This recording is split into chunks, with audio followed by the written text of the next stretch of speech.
Hello, my friends. I've been doing a bit of thinking. I know that's bad for me, but I've been doing a bit of thinking. I was watching a television show the other day. It's very rare I watch television, but I was just flicking through and I settled on this show and I watched it. And it was an interesting program. It was about how wolves got domesticated and how wolves became dogs. And it was about this place in Russia where they are domesticating foxes. They do it with foxes instead of wolves because they're easier to control and they have a shorter life, so they get more generations of them. Well, anyway, it was a place where they was domesticating foxes and more or less turning them into dogs. And it was a show and I was watching it. It was very good. And at the end, it was about the last bit. I don't want to spoil it too much in case you watch the show, but it was about boxer dogs. Now, boxer dogs, I know you're thinking, what's this got to do with anything, but bear with me. Boxer dogs, almost all of them have heart attacks.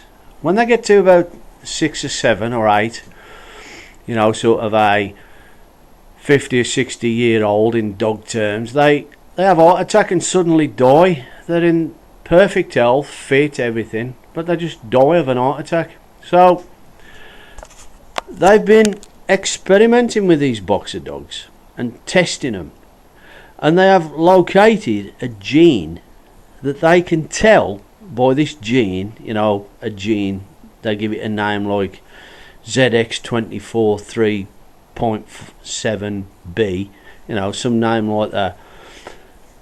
This gene, they can test a boxer dog's blood and they can tell if that boxer dog is going to suddenly have an heart attack.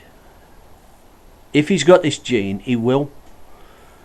And this really interested me because later on I'll watch that when Bob Harper, you know, the Biggest Loser trainer, you know, we all love Bob, he's a great bloke and all this. He suddenly had a massive heart attack that almost killed him. Not a scare or a bit of a joke, a massive heart attack. He was in a coma. So that man did everything possible to be healthy. He did everything you could ever do. But when he got to his early 50s, he had an heart attack. And if it hadn't been like for medical science and that, he would have died. So it got me to thinking, do you think that it's genetically predetermined that you're going to have an heart attack?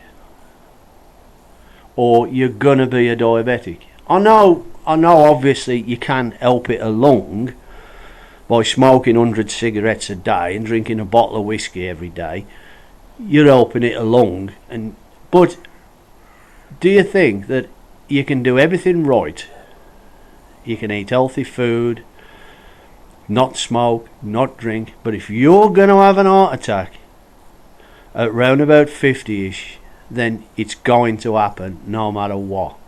And then all the other people, the clever bastards who think they're clever, are going to say, oh, the reason he had an heart attack is because he ate bacon. The reason he had an heart attack is because he was overweight. The reason he had an heart attack is because he ate organic rice, or any fucking reason you want to think of. But no, the reason he had an heart attack was he had a genetic thing that he was going to have an heart attack. And that's it. He couldn't stop it. So it got me thinking that, do you think that life is pretty much the luck of the draw? What do you think? Am I talking bollocks or what? I think it's pretty much determined that some people, you see these people in China and that, 98 years old, smoking a roll-up made in newspaper. And you think to yourself, well, why is he still alive? He shouldn't be.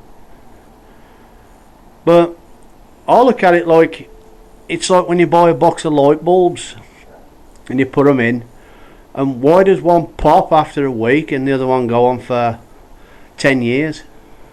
It just happens. So I was thinking about that. So you got to keep training, you got to keep yourself healthy, you got to eat a good diet. But I think a lot of diseases and things are pretty much the luck of the draw. That's what I think, and I hope Bob gets better. And okay, just something to think about. Good luck to you all, and enjoy your training.